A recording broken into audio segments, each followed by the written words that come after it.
श्री गुरुभ्यो नमः। हरिः ओम। सच्चिदानंदरूपाय विश्वोत्पत्त्यादिहेतवे तापत्रय विनाशाय श्रीकृष्णाय वयं नुमः। नूतन जलधर रुचये गोपवधूटी दुकूलचोराय तस्मै श्रीकृष्णाय नमः। संसारमहीरुहस्य बीजाय। आजच्या ह्या श्रीमद भागवत कथेच्या प्रथम दिवसाच्या ह्या द्वितीय सत्रामध्ये पुनश्च एक बार तुमचं सगळ्यांचं स्वागत आहे।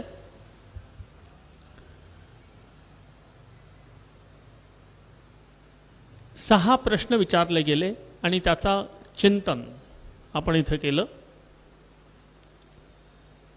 धर्मो भागवते स्थितः। धर्म हा भागवतामध्ये स्थापित आहे, भागवतामध्ये आहे। ह्या विधानाचा अर्थ काय? धर्म भागवतात आहे म्हणजे काय?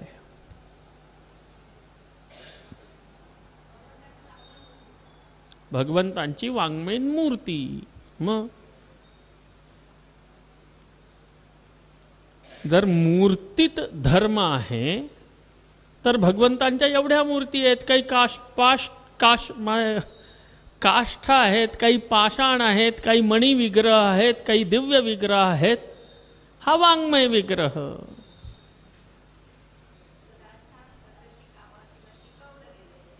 ह्याच्यात शिकवलं गेलंय। सतशास्त्र हेच करतायत, पण धर्मो शास्त्रे स्थितः असं नाही, भागवते स्थितः असं का? काय रामायण काही चुकीची? रामायण जे आहे ते काय आपल्याला चुकीचं शिकवण देत आहे का? हो, त्याच्यात राम नाही का? रामायणात राम नाही का? मग धर्मो रामायणे स्थितः का नाही? धर्मो वेदे स्थितः का नाही? धर्मो भागवते स्थितः असं का?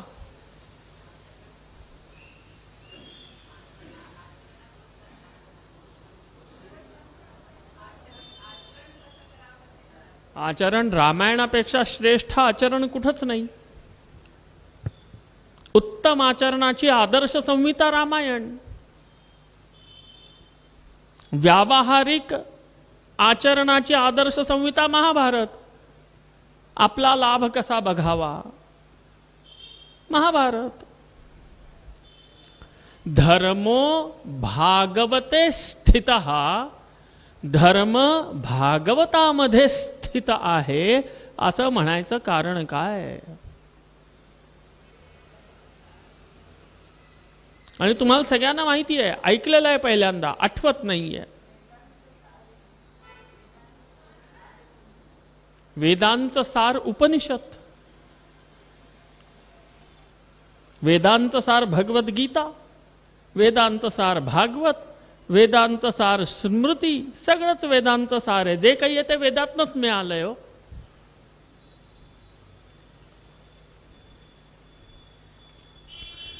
धर्मो भागवते स्थितः हे भागवतातलं वाक्य। धर्म भागवतामध्ये स्थित आहे, भागवतात धर्म आहे असं का म्हटलं गेलं?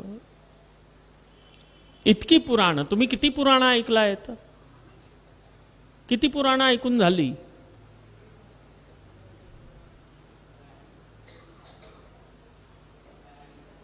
एक तर सगळ्यांनीच ऐकलंय भागवत पुराण।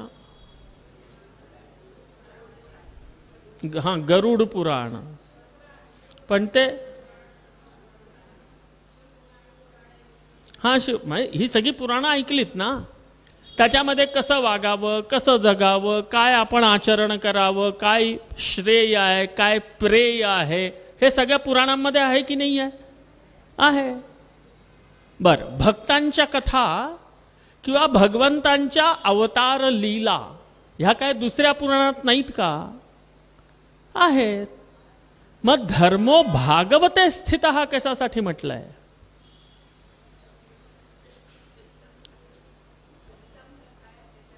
उत्तम कथा आहे. थोडंसं स्पष्ट बोललं तर सगळेच ग्रंथ स्वतःला उत्तमच म्हणतात. शैव लोकांसाठी शिवपुराण उत्तम आहे, वैष्णवांसाठी भागवत उत्तम आहे, रामाच्या भक्तांसाठी रामायण उत्तम आहे, सगळ्यांसाठी वेद सर्वोत्तम आहे. अहो, जी कथा आता मी सांगणार आहे त्याला उत्तम म्हणूनच सांगितली पाहिजे ना. घाणेरडी गोष्ट ऐकवतोय असं म्हटलं तर कोणी बसेल का? म्हणतील तुमचं तुम्हीच ऐका, आम्ही चाललो. दूध तर घरी मिळेल अर्धा ग्लास.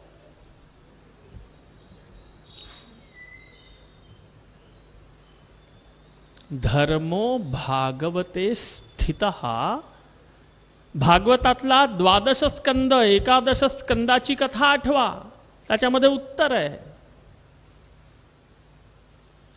ह्याच्या आधी कथा तर ऐकली आहे ना. मग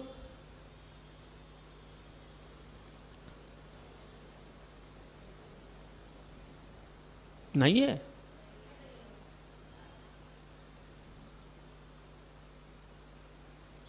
मी तर सांगणार तेवढ्यासाठी तर बोलवलंय मला.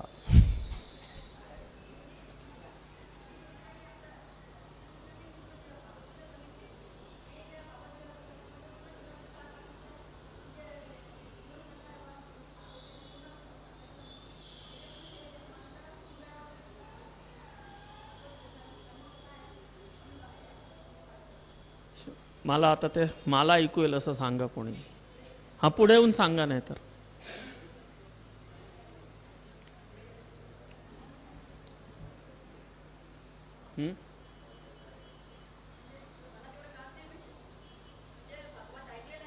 हां.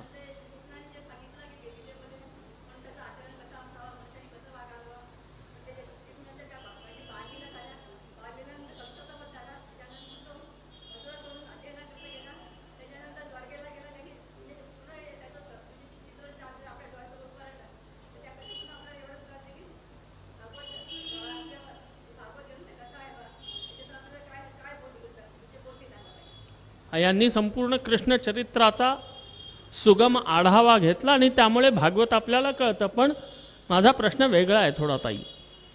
धर्म भागवतामध्ये स्थित आहे असं का? चला उत्तर देत पुढे जाऊ, कारण आपल्याला 8, 8:15 पर्यंत आजच्या कथेचा विश्रामही करायचा आहे.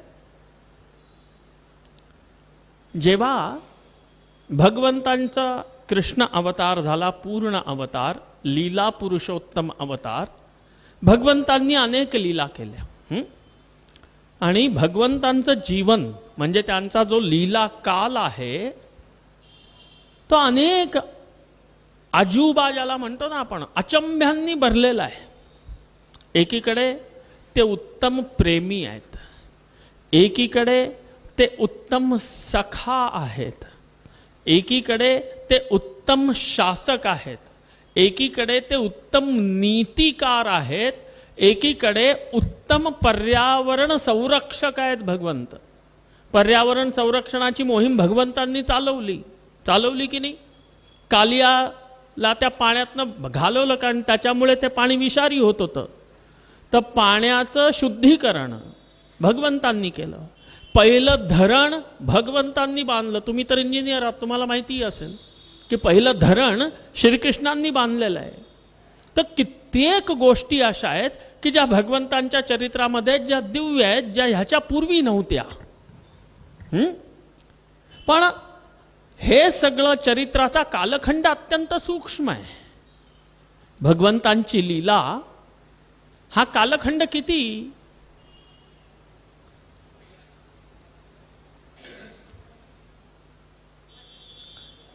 125 वर्ष. रामरायांचा लीला कालखंड किती?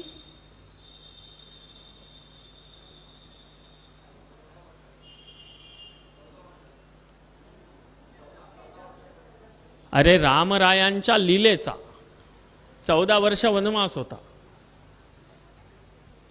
रामरायांच्या लीलेचा कालखंड किती?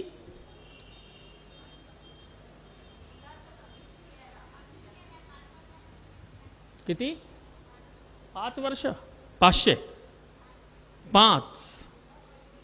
अरे लीला म्हणजे त्यांच्या अवतारापासून त्यांच्या अवताराच्या संवरणापर्यंत त्यांनी जे केलं ती लीला. भगवंत जे करतात ती लीला. आपण जे करतो ते पाप.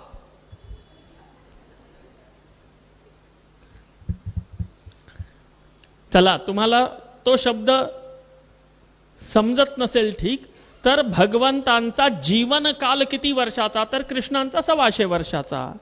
रामांचा किती वर्षाचा?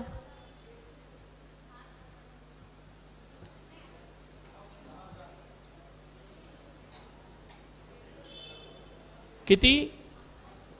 11,000 वर्ष हा रामरायांच्या लीलेचा पूर्ण काल. हा 11,000 वर्ष.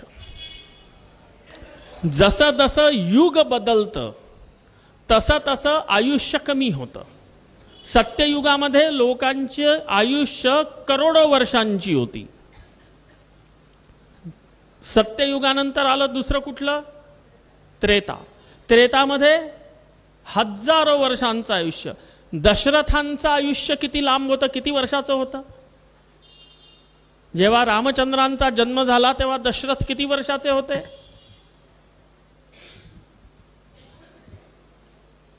नाही, बाळणपणाला तुम्ही गेला नव्हतात ना, त्यामुळे तुम्हाला नाही माहिती.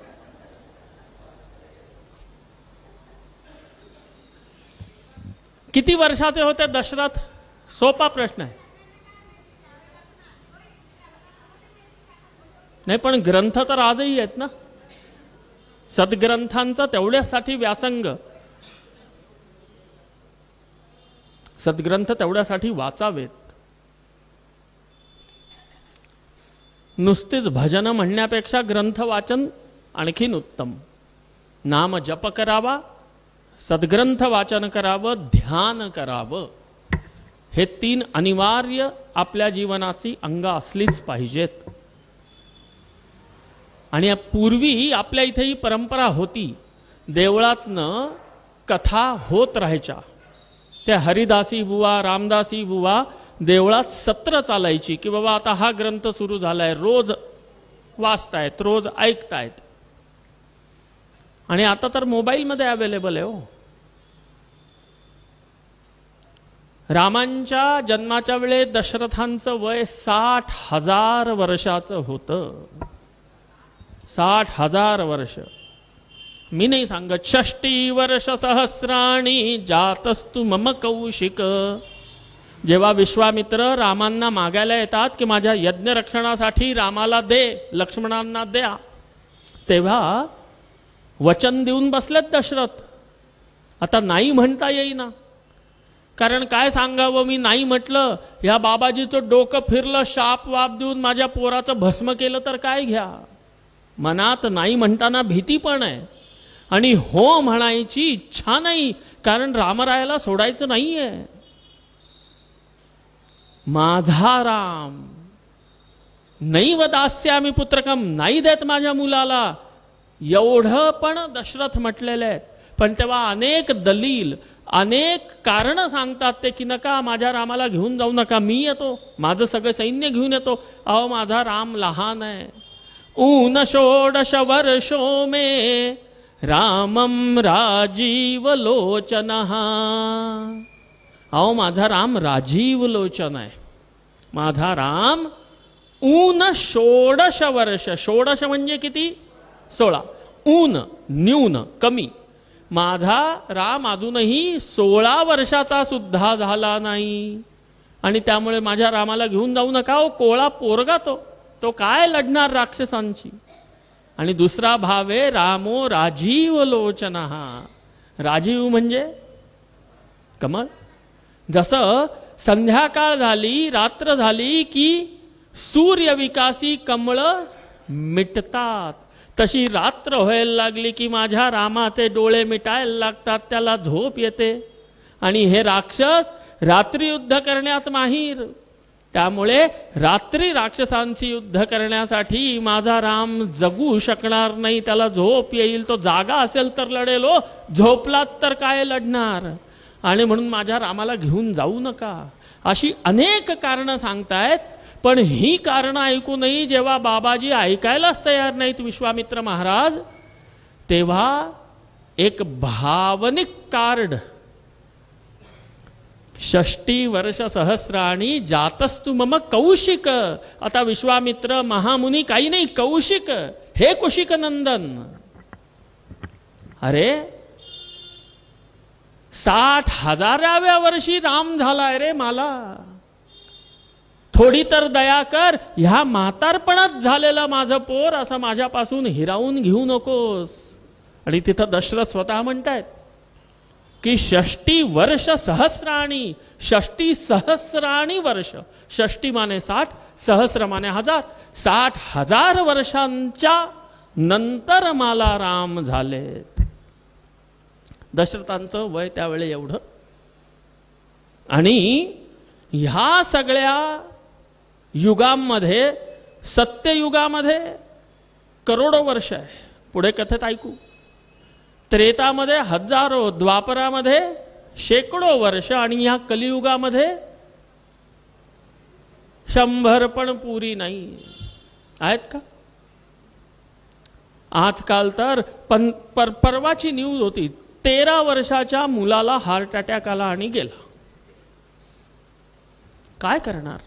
खान पान, रहन सहन, बाहेरी जे हवा आहे किंवा बाहेरचं जे बाह्य विश्व जे आपल्याला दिसतं ते इतकं दूषित आहे, जीवनशैली दूषित आहे. अहो पटापट पटापट कोवळ्या वयाची लोकही जातात. ह्या युगामध्ये तर 100 वर्षही नाही. आणि कोणाला मिळालं शतायुषी होण्याचं वरदान तर तोही हात जोडून प्रार्थना करतो की देवा उचल. सहन होत नाही, बघवत नाही, आणि पुढची पोरं ऐकत नाहीत. त्यापेक्षा देवा आता बोलव, झालं. 100 वर्ष सुद्धा आयुष्य या कलियुगामध्ये नाही. आणि त्या भगवंतांनी, श्रीकृष्ण महाप्रभूंनी आपल्या संपूर्ण जीवन कालामध्ये, लीला कालामध्ये 125 वर्षामध्ये अद्वितीय लीला केल्या. आणि जेव्हा त्यांच्या लीला संवरण करण्याची वेळ आली, त्यावेळेला ते उद्धवांना कळलं. कारण उद्धव ज्ञानी भक्त आहेत. उद्धव कसे ज्ञानी भक्त. त्या उद्धवांना तर ज्ञान आहे पण प्रेम नाही, भक्ती नाही. तेवढ्यासाठी तर त्या गोपींकडे पाठवलं होतं ना, भ्रमरगीत गायलं गेलं. उद्धव सखा पण आहेत, उद्धव भक्त पण आहेत, आणि उद्धव भाऊ पण आहेत. उद्धव भाऊ आहे की नाही भगवंतांचं. उद्धवांना कळलं, कारण ते ज्ञानी भक्त आहेत, की आता भगवंतांची आपल्या लीलेचं संवरण करायला सुरुवात झाली आहे. आता भगवंत फार दिवस आपल्यात नाहीत, आता ते पुन्हा त्यांच्या गोलोकी जाणार आहेत, पुन्हा वैकुंठात जाणार आहेत. आणि ते बघून उद्धव अत्यंत दुःखी झाले, रडायला लागले. भगवंतांचे चरण पकडले की देवा तुझं विना आता करमत नाही, तुमच्याशिवाय मी कसा राहणार. तेव्हा भगवंतांनी सांगितलं, हे उद्धवा काळजी करू नको. मी जरी हा देह त्याग करून पुन्हा माझ्या स्वधामी परतलो, तरीही मी बदरी धामी नित्य तुला मिळेन. आणि म्हणून 6 महिने जेव्हा बद्रीनाथ मंदिराचे दरवाजे बंद असतात, बर्फ पडलेला असतं, जिथं माणूस जात नाही, तेव्हा 6 महिने बद्रीनारायण भगवंतांची सेवा दिव्य रूपानी उद्धव आणि नारद हे दोघं दिव्य सेवा करतात. भगवंतांच्या म्हणजे बद्रीनारायण मंदिराचं जेव्हा कपाट म्हणतात ना, त्याला कपाट खुलते हे, तर त्या दिवशी त्या वेळेला कोणी दर्शन करण्याचं सौभाग्य मिळालंय का? कधी मिळालंय कोणाला? एका वर्षी मला स्टेट गेस्ट म्हणून बोलवलं होतं उत्तराखंड सरकारने. मी गेलो होतो. मंत्रोच्चारामध्ये मुख्यमंत्री, राज्यपाल सगळ्या त्या पुढाऱ्यांच्या सोबत. खरोखर जेव्हा दार उघडलं देवाचं, शरीर रोमांचित झालं, नेत्रातनं अश्रू यायला लागले. कोणी आत्ता लावलेला असावा असा नंदादीप अखंड तेवत होता. आजच कोणी माळ भगवंतांना सुंदर तुळशीची धारण केली आहे, अशा त्या ताज्या टवटवीत माळा, सुंदर दिव्य सुगंध अखंड तिथं तेवणारा तो नंदादीप मी प्रत्यक्ष दर्शन केलंय, अनुभव केलाय. मंदिरात आत पाऊल टाकणाऱ्या 10 लोकांपैकी एक मी होतो. मग ती 6 महिने सेवा, जेव्हा मानवीय सेवा बंद आहे, दारच बंद आहेत, पुजारी जाणार कसे, रावळ जाणार कसे, तेव्हा ती सेवा कोण करतं तिथं येऊन? दिव्य सेवा. 6 महिने मानव सेवा आणि 6 महिने दैवी सेवा आहे केदारांची आणि बद्रीनाथांची. केदारनाथाचे पण हीच सेवा आहे. तिथं नारद आणि उद्धव स्वतः येऊन सेवा करतात. ती सेवा उद्धवांना दिली की मी जरी माझ्या लोकी परत गेलो तरी उद्धवा मी बद्रीनाथी आहे, तू इथं मला भेटायला ये, आणि ही सेवा उद्धवाला प्रदान केली. पण भक्ताचं पोट एखाद्या सेवेवरती कधी भरतं का? नाही. तेच झालं उद्धवांचं की भगवंता 6 महिने सेवा मिळाली, उरलेल्या 6 महिन्याचं काय, ते 6 महिने मी कसं जगू? ही आर्तता जी आहे, ही आर्तता जोपर्यंत हृदयात येत नाही ना, तोपर्यंत त्या परमात्म्याची पूर्ण कृपा होत नाही. आर्तता, ती आर्तता यायला पाहिजे. पण आपल्या दुर्दैवाने काय होतं, आपण भक्त तर आहोत, पण कलियुगी होत. ती आर्तत्व आमच्यात नाही. एखाद दिवशी सकाळी कुठल्याही कारणाने, कुठल्याही कामाने जर अर्धा तास होणारा जप 20 मिनिटं झाला, 10 मिनिटं कमी झाला, तर ती हुरहुर वाटते 5-10 मिनिटापूर्वी पुरती, पण त्याच्यानंतर कामाचं गांभीर्य लक्षात येऊन आपण कामात लागतो. पण ती हुरहुर, ती आर्तता दुसऱ्या दिवशी पूर्ण जप होईपर्यंत मनाला अस्वस्थ केलंय. जेवणात लक्ष लागेना, रात्री झोप येईना, का तर 10 मिनिटं कमी जप झाला, अशी आर्तता आपल्यात आहे कुठे? आहे? नाही.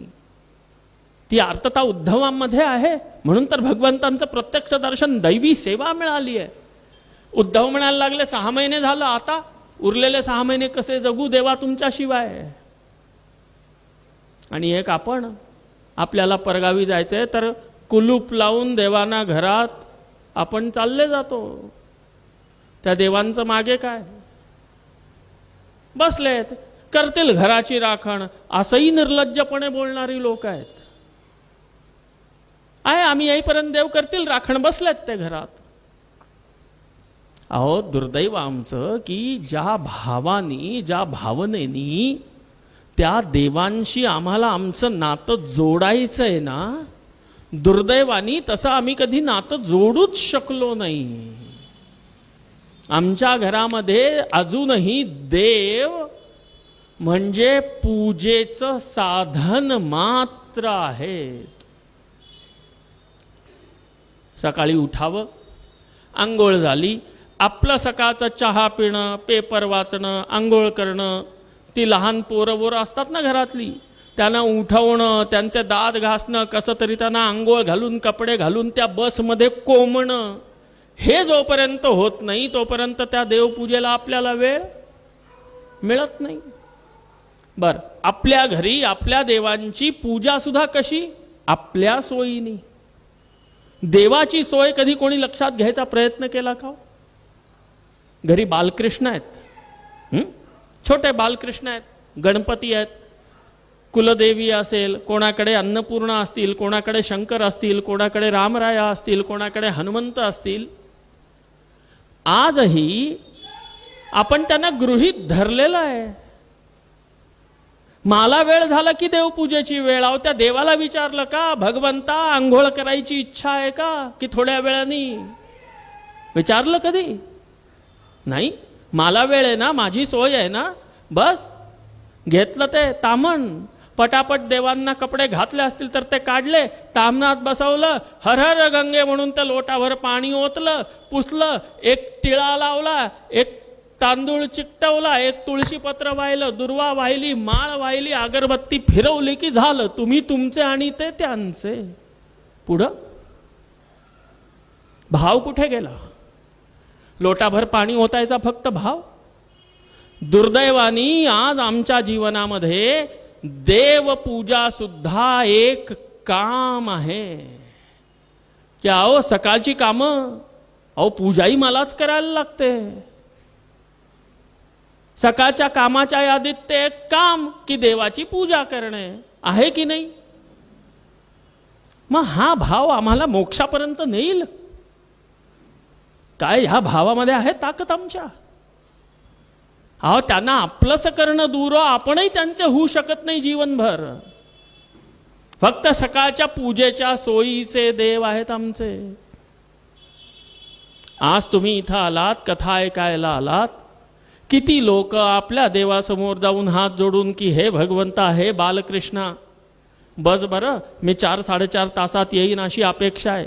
शेवटी त्या बाबाजींचे 8 कधी बसतील, कधी वाजतील आम्हाला माहीत नाही.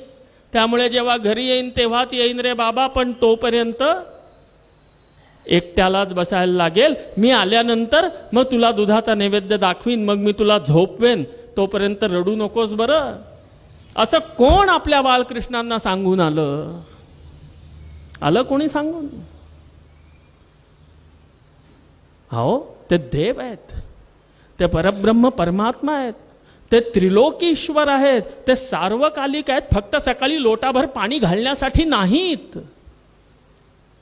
पण आम्हाला ते कधी लक्षातच आलं नाही. आमचे फक्त पूजेचे, आमचे देव सोहळ्यातले बरं, कोणी शिवायचं नाही. अहो पण त्या देवाचा भाव कुठं गेला? आम्ही फक्त यंत्रवत क्रिया करत आलो. नुसत्या यांत्रिक क्रियेनी देव मोक्ष देतील, देतील दर्शन, होईल आत्मानुभव, होईल स्वयंप्रकाश? नाही होणार. त्या देवांना आपलंसं करायला लागतं. आणि त्या देवांना आपलंसं करण्यासाठी स्वतः पहिलं त्यांचं व्हायला लागतं आपल्याला. एखादी नवी मुलगी लग्न करून सासरी येते तेव्हा पहिल्यांदा तिला सासरच्यांना आपलंसं करावं लागतं, तेव्हा सासरचे तिचे होतात की नाही? अहो ती एक मुलगी फक्त आली आहे 25 वर्षाची झालेली घरात, तर तिलाही लोकांना आपलंसं करायला लागतं. तर त्या भगवंताला आपलंसं नको करायला? अहो आपण त्यांना मोजतच नाही. घरी जर दुर्दैवानी कोणाच्या सासूबाई अजूनही शिल्लक असतील तर येताना घरातल्या मोठ्या माणसांना सांगून निघण्याचा प्रघात होता की हाई कथा ऐकायला जातीये, येईन बरं संध्याकाळी, स्वयंपाक करून ठेवलाय, भूक लागली तर जेवून घ्या. मोठ्यांना सांगून यायची लोक.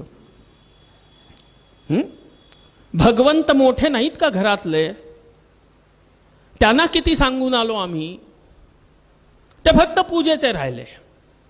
नवीन गाडी घेतली, एखादी म्हातारी बाई, अहो तिच्याच्यानी चालवे ना, तरी त्या म्हाताऱ्या आजीला दोन्हीकडनं हात पकडून, कंबरड पकडून कसं तसं ते गाठोडं त्या गाडीत कोंबतात की नवीन गाडी चल आजी चक्कर मारून येऊ. आजीला गाडीत बसवलं. देवांना ज्यांच्या कृपेने ती गाडी आली, ज्यांच्या कृपेने त्या गाडीमध्ये तुम्ही सुरक्षित जीवन जगणार आहात, चालणार आहे, त्या देवांना कधी बसवलं? त्यावेळेला आमचे देव सोहळ्याचे बरं, गाडीत नाही, फक्त तामणामध्ये लोटाभर पाण्याने आंघोळ करायला. कसं चालायचं हो? आपण एवढ्या कथा ऐकतो, आपण एवढं संत साहित्य वाचतो, आपण एवढा आध्यात्मिक चिंतन करतो. आमच्या संत साहित्यामध्ये काय देवांचे पुरावे पदोपदी नाहीत? नामदेवांच्या हातनं देवांनी, भगवंतांनी, विठ्ठलांनी काय दूध ग्रहण केलं नाही? मीरेला त्या राण्यांनी चरणामृत म्हणून, देवाचं तीर्थ म्हणून विष पाठवलं. ते विष अमृत नाही झालं मीरेसाठी, पण त्याच्यासाठी अखंड प्रभूचरणी भाव आणि ती तळमळ लागते. फक्त तेवढंच आमच्यात नाही, बाकी आम्ही भक्त हो, आम्ही बिलकुल आध्यात्मिक जीवन जगतो. आणि ते सुधारण्यासाठीच कथा ऐकायची असते. बरीच लोक असतात ज्यांच्या घरी नैवेद्य होतो, पर नैवेद्याची सुद्धा तऱ्हा काय विचारूच नका. देवांच्या नैवेद्याची वाटी किती मोठी, आपली 3 बोटं जात नाहीत त्याच्यात, एवढीशी तर ती वाटी. तर 4-5 साखर, काय ते खडी साखरेचे तुकडे, एखादा बेदाणा आहे, एखादा काजू बदाम, जास्तीत जास्त फार उदार झाला भक्त तर, नाहीतर साखर वाटीवर. ती वाटी किती मोठी, आपली बोट जाईना, तो देव कसा जेवेल त्याच्यात. बर, देव द्रौपदीच्या थाळीला चिकटलेल्या त्या भाजीच्या एका पानाने तृप्त होतो. भाव भोळ्या भक्तीची ही एकतारी, भावनांचा तू भुकेला रे मुरारी, देव भावग्राही जनार्दनहा.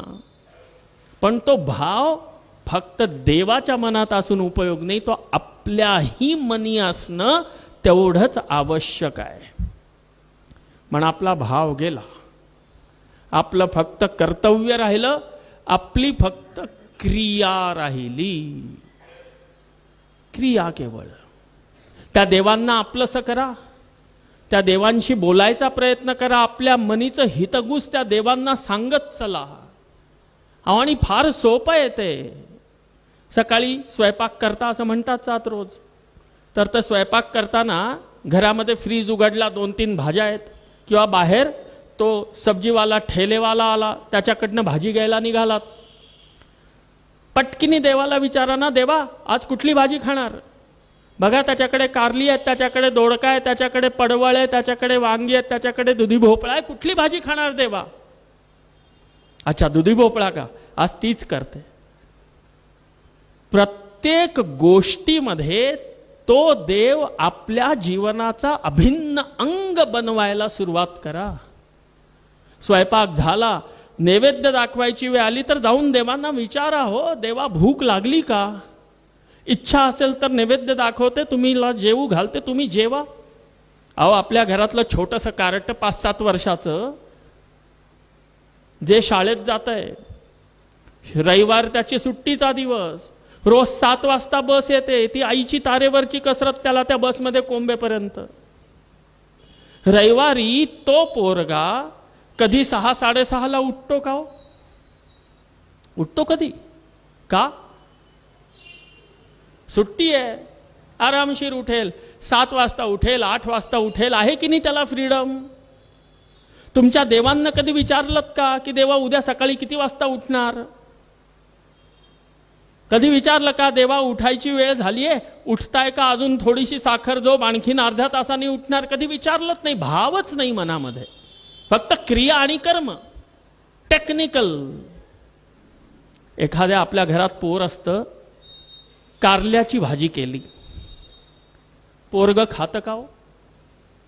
त्याच्यासाठी भेंडीची भाजी, नाहीतर बटाट्याची भाजी, नाहीतर सॉस, नाहीतर काही असं दुसरं करायला लागतं की नाही?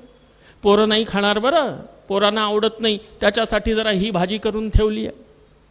देवाला कधी विचारलं का की देवा ही आवडतीये का तुला? आमच्या इथे तर नैवेद्य दाखवताना देवाला भोग निवेदन करताना म्हणायचे श्लोक आहेत की हे भगवंता, तुमच्या कृपेने जे घरात प्राप्त झालं, जे माझ्याच्यानी करवणं शक्य झालं ते मी केलंय. आणि ते नैवेद्याचं ताट समोर ठेवल्यावर त्या देवांना प्रार्थना आहे, यत रोचते तत् स्वीकार्यम, यन्न रोचते तत् त्याज्यम.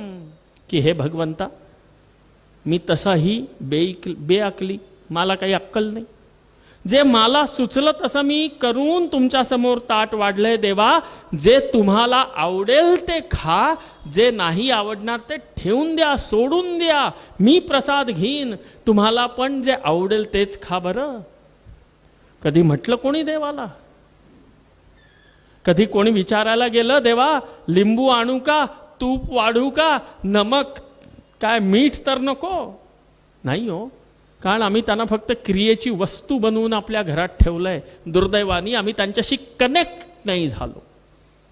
आणि प्रत्येक गोष्टीत देवाला विचारत चला, देवाला सांगत चला. आमचं दुर्दैव काय, जेव्हा माणूस चारी बाजूनी फसला, रुतला, चारी बाजूनी अडचणीत आला की शेवटी त्या रामरायाची करुणा भाकत त्याच्या चरणी जातो, देवा कृपा करा, देवा वाचवा, देवा मार्ग दाखवा. अहो त्या दिवशी जाण्यापेक्षा रोजच त्यांच्याशी कनेक्ट ठेवणं फार गरजेचं आहे. आणि तो कनेक्ट कसा असावा ह्याचं दिग्दर्शन भागवतासारख्या कथांच्या श्रवणामधनं आपल्याला प्राप्त होतं. आणि म्हणून खरंच सांगतो, तळमळीनं सांगतोय की ते कनेक्ट मला झालं आणि आज त्या देवाच्या अनुभवाचा क्षणोक्षणी मला अनुभव होतो. कित्येक वेळेला मी माझ्या जीवनामध्ये, माझ्या आयुष्यामध्ये मी असा अनुभव केलेला आहे की मी एक छोटासा मुलगा, एक छोटासा देवाचा भक्त, पण देव माझ्यासाठी स्वतः पुढे माझा मार्ग निष्कंटक करत चाललेले मी अनुभव केलेले आहेत. एक छोटेस गोष्ट सांगतो, पुढे जाऊया. गुढीपाडवा सगळ्यांना माहिती आहे, चैत्र शुक्ल प्रतिपदा, वर्षाचा पहिला दिवस. उज्जैनला रामानुजकोट नावाचा आश्रम आहे, तिथं मी राहतो. माझे गुरुचरण ते तिथले पीठाधीश्वर. एक वर्ष त्या गुढीपाडव्याच्या आदल्या दिवशी संध्याकाळी, आमच्या इथं रोज संध्याकाळी आरती होते, प्रसाद असतो, जेवढेही लोक येतील तेवढ्यांना प्रसाद, सगळ्यांना गोष्टी असते, सगळं असतं, नियम आहे. आरती झाल्यानंतर आम्ही तिथंच बोलत बसलोय मंदिराच्या समोर, गर्भगृहासमोर. का अचानक माझ्या तोंडून निघालं की उद्या गुढीपाडवा, श्रीखंड पुरी करूया नैवेद्यासाठी. आणि असं म्हणून मी माझ्या स्वामीजींच्या चेहऱ्याकडे बघितलं की हा आता ह्यांनी हो म्हणावं. काही मोठे आहेत, त्यांचं अनुमोदन झालं म्हणजे झालं. नाही तर मला अधिकार तर आहे हो, मी युवराज आहे तिथला, मी त्यांचा शिष्य आहे. मी स्वतः सांगू शकतो ना की उद्या हा स्वयंपाक करायचा आहे रे, उद्या देवांना हा नैवेद्य राहील. मी म्हटलं तर बिनभोभाट होणार आहे, काही प्रश्नच नाही. पण जेव्हा आपले कोणी मोठे उभे आहेत तेव्हा आपली इच्छा आपण त्यांच्या चरणी प्रदर्शित करावी, त्यांनी अनुमोदन करावं, हा प्रघात. मी म्हटलं किंवा उद्या श्रीखंडपुरीचा. चैत्रातल्या गुढीपाडव्याला कडुलिंबाचा रस घ्यावा असं शास्त्र सांगतं. बिलकुल घेतलाच पाहिजे. शास्त्र असं थोडंच सांगतं की श्रीखंडपुरीचा नैवेद्य दाखवावा, नाही सांगत. रस घ्यावा सांगतोय, रस घेऊयात, पण श्रीखंडपुरी पहिला दिवस आहे, आपला संवत्सर आहे, नवीन संवत्सर, श्रीखंडपुरीचा आपण नैवेद्य दाखवू. अच्छा, हिंदीत म्हणतात ना कि राजा की हैसियत हारती है तो बाबा से हारती है. फकीराजवळ काही नाहीच आहे, राजा काय त्याच्या पुढे राजा पण दाखवणार. मी परोपरीने सांगतोय की उद्या श्रीखंडपुरी, श्रीखंडपुरी, आणि त्यांची एकच रट की नाही नाही पहिल्या दिवशी तर कडुलिंबाचं तर पानं, त्याचा रस आणि हे ते झालं. मी थोडासा चिडलो की मी काही चुकीचं तर बोलत नाही. उद्या देवांना श्रीखंडपुरीचा जर नैवेद्य दाखवला गेला तर काय कर, हो तर म्हणा. आणि तेव्हा त्यांच्या तोंडातनं निघालं की अरे मी नाही कुठं म्हटलोय, मी नाही कुठं म्हटलं. तू म्हटलास ना उद्या श्रीखंडपुरी, तर श्रीखंडपुरी, त्याच्यात विचारायचंय काय. मी नाही कुठं म्हटलंय आणि मी आडलो की तुम्ही हो कुठं म्हटलंय. बघा शब्दांचाच खेळ होते. ते म्हणतायत मी नाही कुठं म्हटलं आणि मी म्हणतोय की अहो तुम्ही त्या कडुलिंबाचा रस, कडुलिंबाचा रस, कडुलिंबाचा रस ह्याचंच गाणं गाताय, तुम्ही हो कुठे म्हटलं. आणि ते म्हणतायत मी नाही कुठे म्हटलं. मग मी शीघ्रकोपी आहे, मी अत्यंत क्रोधी आणि काय म्हणतात त्याला तापट स्वभावाचा, नाही तापट शब्द फार सौम्य आहे, अशा स्वभावाचा आहे मी. तर मला क्षणभर राग आला की अरे आज मी म्हटलं की उद्या श्रीखंडपुरीचा भोग लावू, तर हो म्हणा ना, एका शब्दाचं काम होतं. झटकीने हो नाही म्हटलं आणि मला आला गुस्सा. मी म्हटलं माझं चुकलं, मी माझी पायरी बघून बोलायला पाहिजे होतं. ही माझी योग्यता नाही की उद्या देव काय नैवेद्यामध्ये जेवतील हे मी सांगावं. ती माझी योग्यता नाही. योग्यता नसताना सुद्धा मी अनधिकार चेष्टा केली, मला क्षमा करा. याच्या पुढे कान पकडले, कधी बोलणार नाही की काय नैवेद्य असावा. आज माझी लायकी मला कळली आणि मी क्रोधी आहे, मी सांगितलं. मग बोलतो मी आणि फटाफट कोकणस्थ आहे, अजिबात ऐकत नाही कोणाचं. ते टोचणारं बोलणं ना कोकणस्थांकडून चांगलं शिकता येतं. मी बोललो कि मेरी तो लायकी नहीं, मुझे मेरी लायकी देख के बात करनी चाहिए. ती माझी योग्यता नाही, क्षमा, चूक झाली माझी. आणि एवढं बोलून मी माझ्या खोलीत निघून गेलो. आणि त्यांना कळलं की आता याची सटकली, कारण तेही 25 वर्षापासून झेलतायत मला. त्यांना कळलं. ते आले. अच्छा, माझ्या इथले रसोई आहे, त्यांची पंचायत आता काय बनवायचं हे म्हणतायत, ते हो म्हणत नाहीत. काय उद्या करायचं काय? माझ्या इथं ते विचार आला, काय करायचं. मला काय विचारतात, त्यांच्याकडे त्यांना विचारा. कडुलिंबाचा पाला आहे, त्याचंच पाणी पिऊन आपण उद्याचा दिवस काढूयात. मला नका विचारू, चूक झाली माझी, जा. आणि तोपर्यंत तेही त्यांच्या खोलीत गेले. बरं, ते लवकर झोपतात, त्या झोपले. निर्णय झालाच नाही. बरं, त्या आमच्या सगळ्या आचार्यांनी विचार केला की त्याला सकाळी विचारू करता येईल. आणि तुम्ही विश्वास ठेवा, रात्री 2:15-2:30च्या सुमाराला हरियाणाहून 3 ब्राह्मण आमच्या इथे आले. आमच्या इथं खूप मोठं गेट आहे. हत्तीवरती अंबारीत बसून रामानुजकोटचे स्वामीजी रस्त्यावर बाहेर निघत असत.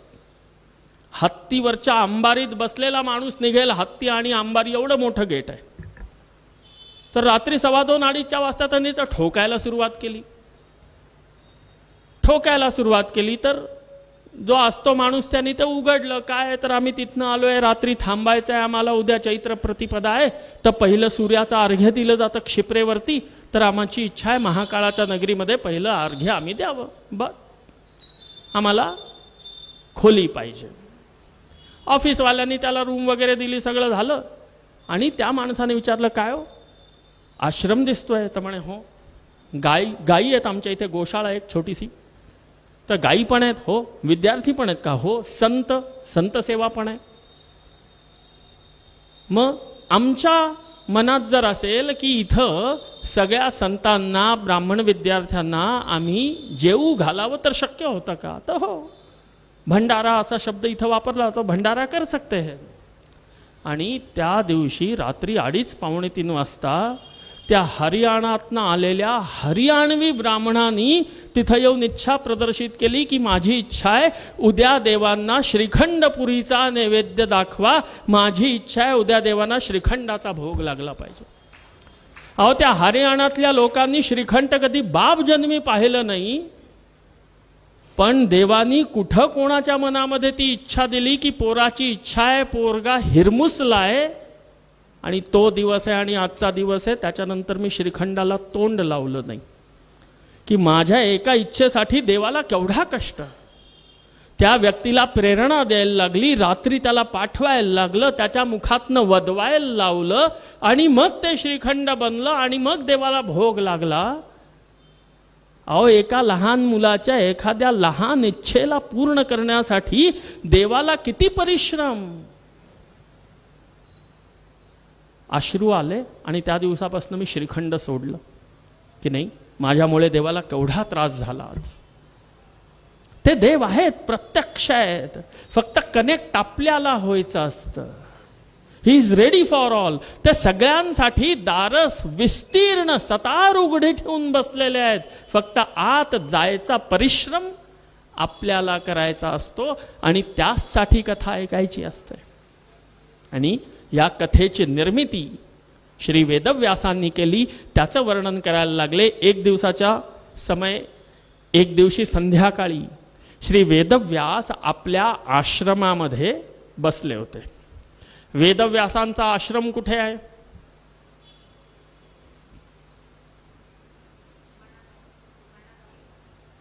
माणागाव. कुठल्या नदीच्या किनारी आहे? सरस्वती नदीच्या किनारी श्री वेदव्यासांचा आश्रम. तुम्हाला तशी चांगली कथा माहिती आहे. आश्रमाचं नाव काय आहे? वेदव्यासांच्या आश्रमाचं नाव काय?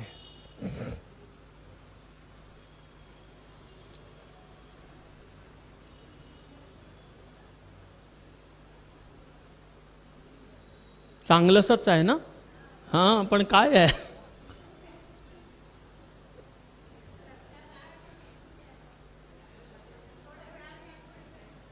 चला तर मग उद्या तुम्ही उत्तर द्याल थोड्या वेळाने आठवण करून. आज होमवर्कसाठी ठेवूया प्रश्न. हां, अजून कथा माझे 8 सव्वा 8 अजून वाजत नाही आहेत, थोडा वेळ आहे. वेदव्यासांच्या आश्रमाचं नाव शाम्याप्रास. शमयती प्रयासान आयासान यस्मिन सहा शाम्याप्रासः. जिथे जाऊन जीवनातले आयास प्रयास संपूर्णतः नष्ट होतात आणि चित्त भगवंतांच्या चरणी लागतं, तो आश्रम शाम्याप्रास.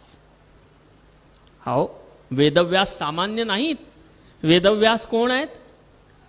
भगवंतांचे अंशावतार. अहो, व्यासांच्या जवळ जाऊन सुद्धा जर चित्तातले प्रयास संपले नाहीत तर अर्थ काय? आणि म्हणून वेदव्यासांच्या आश्रमाचं नाव आहे शाम्याप्रास.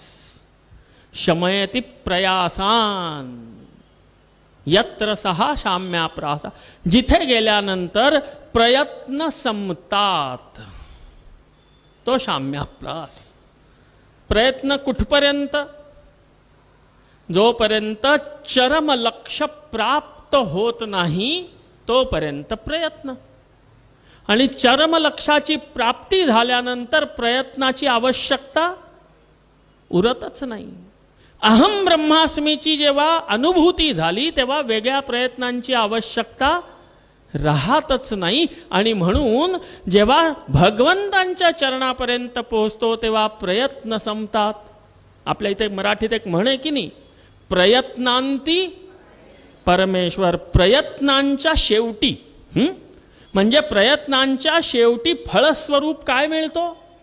परमेश्वर मिळतो. आता परमेश्वर मिळाला समोर, मग प्रयत्नांची आवश्यकता आहे क्या? नाही. प्रयत्न संपले, प्रयत्नाची आवश्यकता संपली, मिळाला परमेश्वर. आणि असं जिथे होतं, शमयती प्रयासान यत्र सहा, जिथं जाऊन प्रयत्न संपतात, पूर्ण फळ मिळतं, ती जागा म्हणजे शाम्याप्रास. आणि त्या शाम्याप्रास नावाच्या आश्रमामध्ये श्री वेदव्यास भगवंत बसलेले आहेत. अनेक शिष्य आजूबाजूला आहेत. स्वतः ते तिथे वेद शिकवतात, शास्त्र पुराण लेखन चालतं. आणि त्याच वेळा संध्याकाळी एकाएक संपूर्ण आसमंतामध्ये एक तारीचा त्या वीणेचा झंकार झंकृत व्हायला लागला.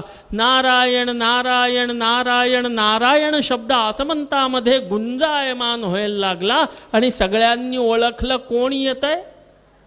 श्री नारद महर्षी येत आहेत. आणि नारायण नारायण नारायण करत श्री नारद महर्षी तिथे येऊन उपस्थित झाले. वेदव्यासांच्या आश्रमातल्या सगळ्या शिष्यांनी पुढे जाऊन त्यांना सामोरं जाऊन त्यांचं स्वागत केलं. त्यांचं स्वागत करून त्यांना आतमध्ये आणलं. उच्चासनावरती एका सुंदर विशाल वृक्षाच्या खाली त्यांचं आसन घातलं गेलं. तिथं बसले. तोपर्यंत वेदव्यास आले. दोघांनीही एकमेकांना प्रणाम केला. काल आपण ऐकलं होतं की नारदही एक अंशाने कोण आहेत?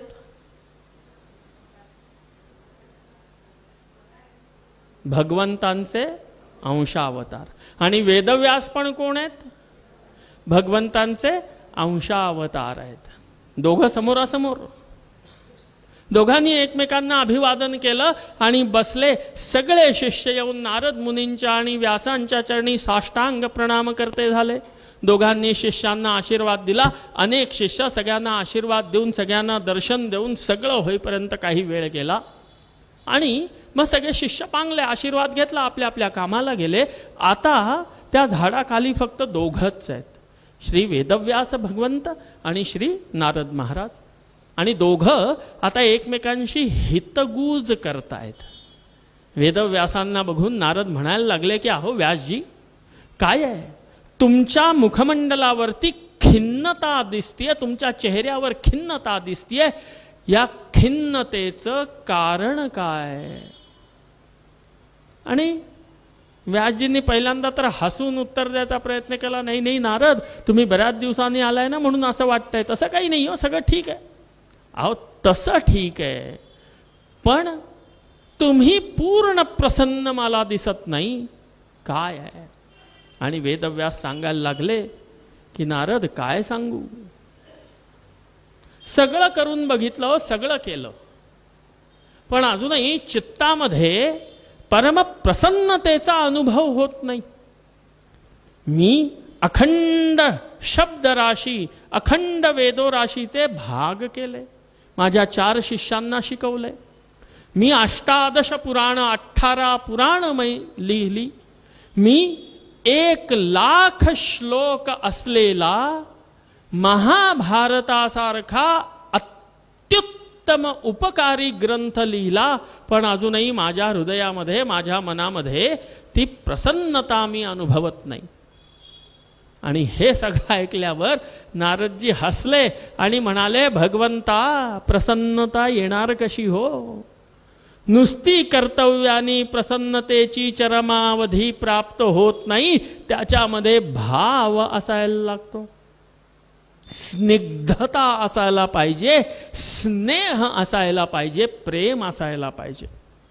अहो तुम्ही जे एवढं विपुल ग्रंथसंपदा, एवढं विपुल लिखाण, एवढा विपुल ज्ञान प्रकाश केलाय, तो केवळ कर्तव्य बुद्धीनी केलाय.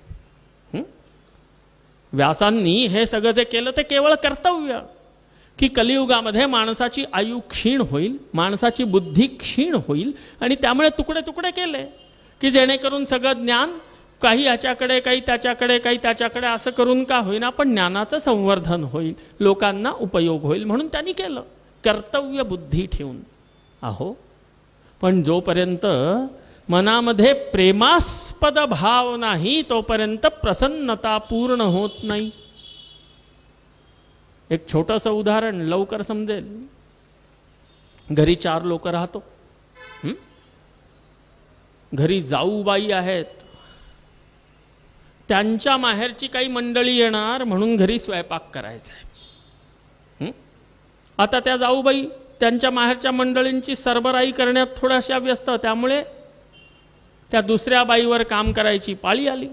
ती थोडीशी थकलेली, थोडीशी चिडचिड करत की ओ बाई आजच यायचं होतं ह्यांना, 2 दिवसांनी आले असते तर, आज असं आज तसं करत करत करत तिने स्वयंपाक केला. उत्तम झाला, सगळ्यांचं जेवणही झालं, पण त्या स्वयंपाक करणाऱ्या बाईला त्यातनं काय आनंद प्राप्त झाला का हो?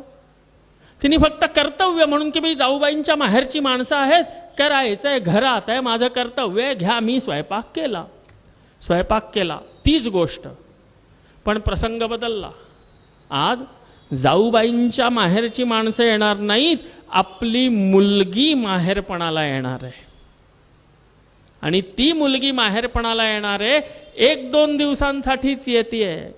आणि तेव्हा तिची आई लगबगीने स्वयंपाक करते की नाही नाही आज छबी येणार आहे, बरं तिला हे आवडतं, आज हे करूयात, माझ्या हातचं फार आवडतं. आणि ती सकाळी 7च्या ऐवजी 5पासनं कामाला लागते, कारण मुलगी येणार आहे. आणि जेव्हा ती मुलगी येते, ही तिला खाऊ घालते, आणि तो पहिला घास खाल्ल्या खाल्ल्या त्या मुलीच्या चेहऱ्यावरती जी प्रसन्नता दिसते की आई खूप दिवसांनी खाल्लं ग, असा स्वाद तर येतच नाही, ते म्हटल्यानंतर त्या आईला होणारी जी अनुभूती आहे ती कशी अनुभूती असते? प्रसन्नतेची. तिच्या कष्टाचं चीज झालं. आणि त्या जाऊबाईंच्या माहेरच्या लोकांना जेवताना घालताना तिच्या कष्टाचं चीज झालं होतं का तिच्या ना? तिने फक्त कर्तव्य म्हणून केलं होतं. आणि इथं स्निग्धतेनी, प्रेमानी, आपुलकीनी तिने केलेला स्वयंपाक आहे. स्वयंपाक दोन्ही ठिकाणी तिनेच केला आहे. त्याही दिवशी काही करपला, भाजला, जळला नव्हता, आजही नाही. पण त्या कार्यांती मिळणारी अनुभूती त्या दिवशीची वेगळी होती आणि आजची वेगळी आहे. वेगळी आहे की नाही? तिथं फक्त कर्तव्य म्हणून केलं होतं आणि इथं स्निग्ध स्नेह भावनेने केलं होतं.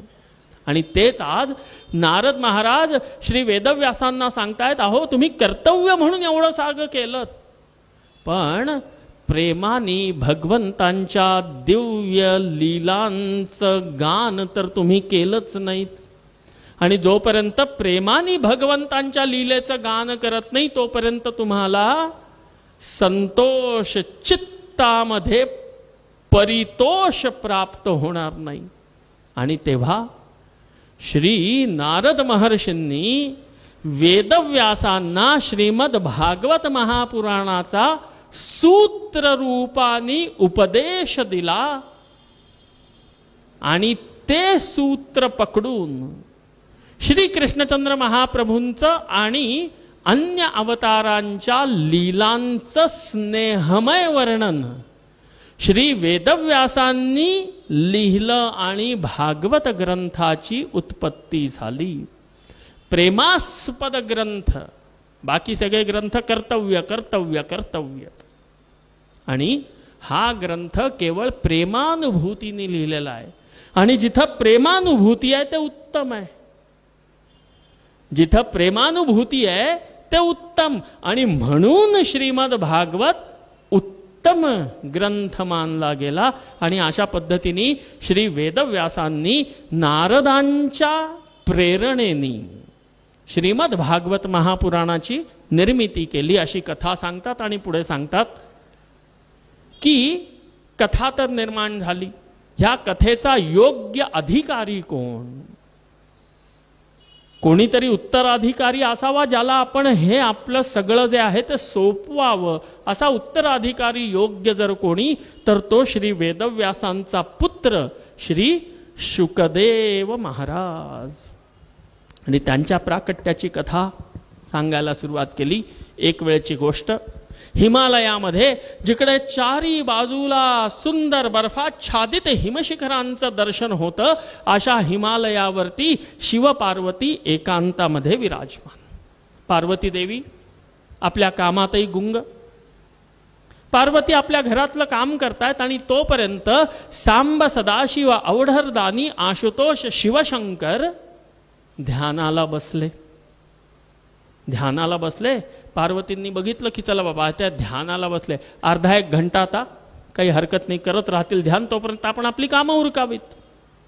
पण ह्या बायकांची एक विशेषता आहे, ह्या घरात कुठंही काहीही करत असू दे, ह्यांचे कान, ह्यांचं नाक, ह्यांची बुद्धी घरात चारी बाजूला बघत असते. बघते की बाई जरी स्वयंपाक करत असली तरी मध्येच लाटणं हातात धरून एकाकडनं परत मागे येऊन एक दृष्टी टाकून बघते, पोरगा अभ्यास करतंय की नाही, मग परत ती आपली स्वयंपाक करायला लागते. करतात की नाही असं? सगळ्या घरावरती दृष्टी असते, अखंड नजर असते. आणि तोच हाल त्या पार्वती देवींचा. त्या काम करतायत, मध्येच डोकावून जात आहेत, काय यांचं ध्यान झालं की चाललंय चाललंय. पहिल्यांदा बघितलं, पाठीचा कणा ताठ केलेला, पद्मासन लावलेलं, ज्ञानमुद्रेमध्ये अर्धोन्मिलित नेत्र, मुखमंडलावरती प्रसन्नता झलकतीये, असं शिवशंकरांचं मनमोहक स्वरूप दर्शन झालं. पार्वती प्रसन्न आपलं काम करायला लागल्या. 10-15 मिनिटांनंतर परत येऊन बघितलं तर बघितलं की अरे त्यांच्या चेहऱ्यावरचा तो प्रसन्न भाव कुठेतरी तिरोहित होतोय. तो आनंद, ती प्रसन्नता आता दिसत नाही. मनात विचार केला, काही असेल काय माहिती आपल्याला, चला आपण आपलं काम करावं. थोड्या वेळाने आल्या तर बघतात तर काय, शिवशंकरांचा चेहरा तमतमलेला, अरे लाल लाल लाल झालेला, क्रोधाने त्या भुवया आक्रस्त झालेल्या बघितल्या आणि पार्वती घाबरल्या की ओ बाई, हे कशावर तरी चिडलेत आणि ती चीड माझ्यावर उतरण्याआधी आपण इथनं लवकर जावं. पार्वती चटकीने तिथनं निघून गेल्या आणि शंकर ध्यानात राहिले. थोड्या वेळाने पार्वती आल्या, परत थोडंसं आडून बघितलं तर आता तोंडावरती तो क्रोधही नाही, आता तर नेत्रातनं टप टप टप करत अश्रू विगलित होत आहेत. शिवशंकर रडताना दिसले. पार्वतींना कळेना की बाबा झालं काय.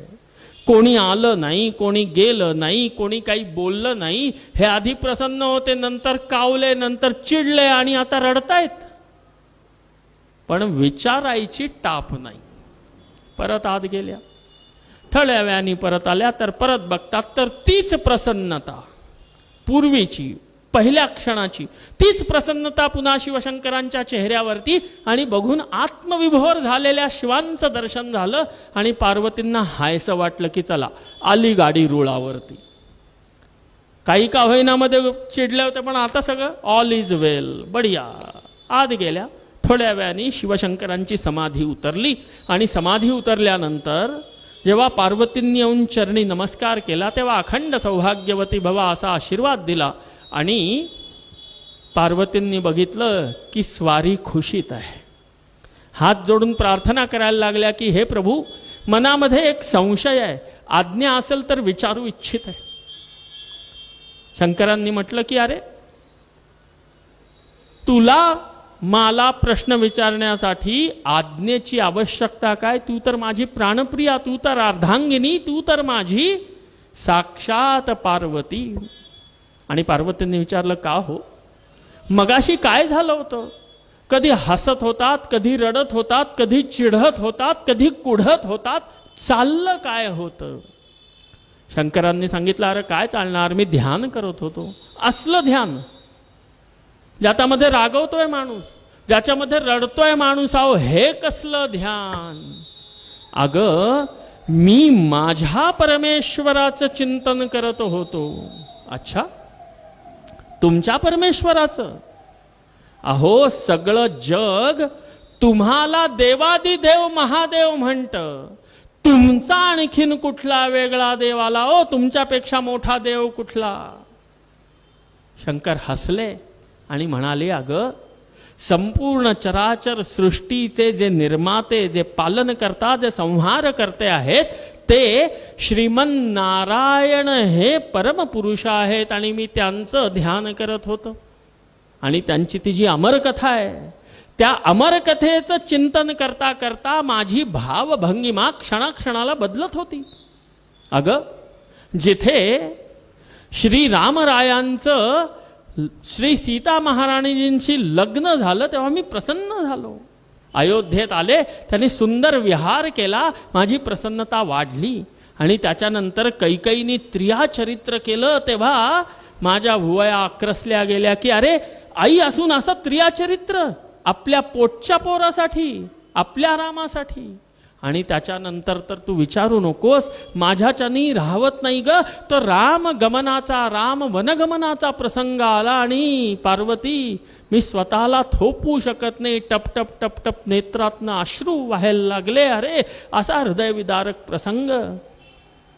आणि त्याच्यानंतर सीतेचं हरण झालं, रावणाशी युद्ध झालं. आणि ते सगळं झाल्यानंतर पुन्हा जेव्हा पुष्पक विमानात बसून रामराया अयोध्येत आले आणि रामराया अयोध्येचे चक्रवर्ती सम्राट झाले तेव्हा कुठे हायसं वाटलं आणि मग प्रसन्न झालो. अच्छा,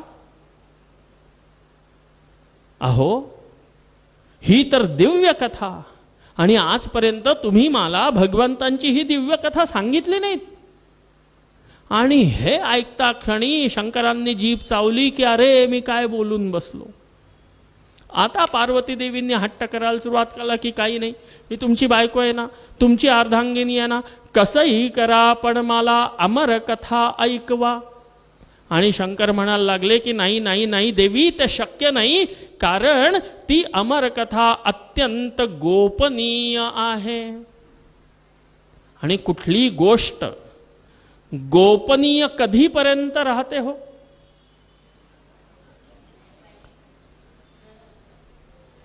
कुठलीही गोष्ट गोपनीय कधीपर्यंत राहते?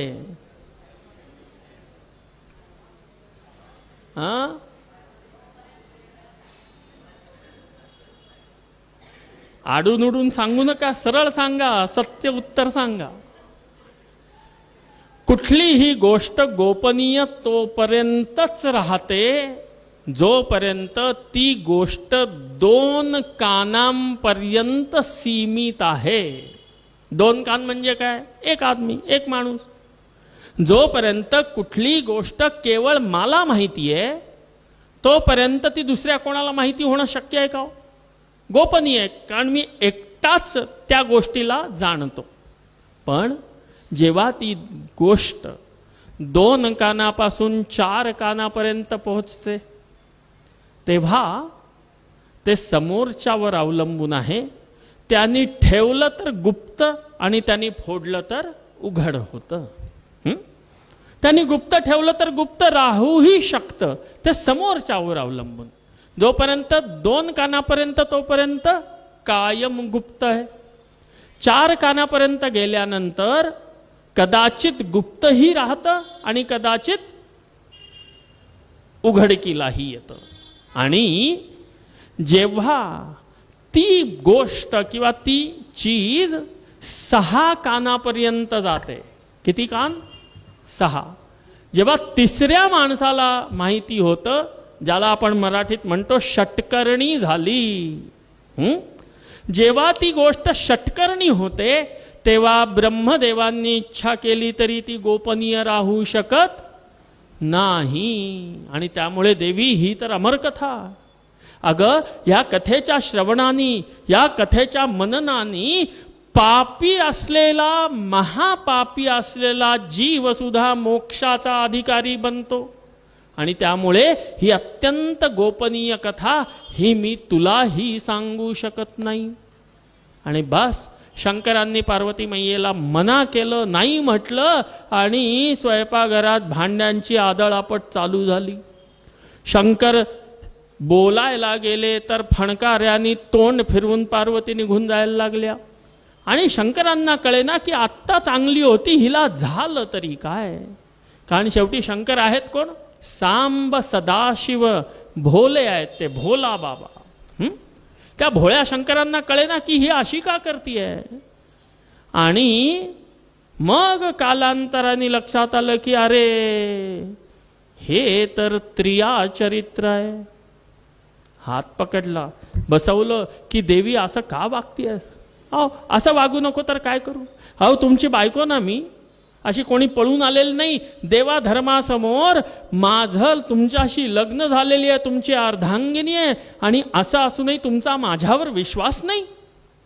अमर कथेचा लाभ फक्त एकटे एकटे घेताय. बायकोला वंचित ठेवणं हे योग्य आहे?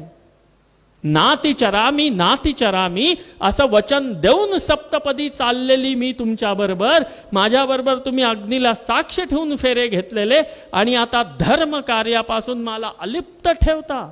जा, मला तुमच्याशी बोलायचंच नाही. झालं. शंकरांना मूळ कारण कळलं. डोक्यावर हात मारला. काय करणार? स्त्री हट. स्त्री हट्टापुढे शंकरांनाही झुकायला लागलं.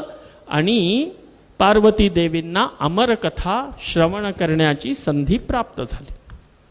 शंकरांनी नंदीश्वरा बोलवलं. हे नंदीश्वर या. काय? आता तुमच्या माता, जगन्माता महादेवी पार्वती ह्या माझ्याकडनं कथा श्रवण करणार आहेत. आणि त्यामुळे या संपूर्ण क्षेत्रामध्ये अन्य कोणीही जीव उपस्थित असता कामा नये, याची खबरदारी घ्या. जर आणखीन कोणी जीव असतील तर त्या सगळ्या जीवांना इथनं खाली पाठवा.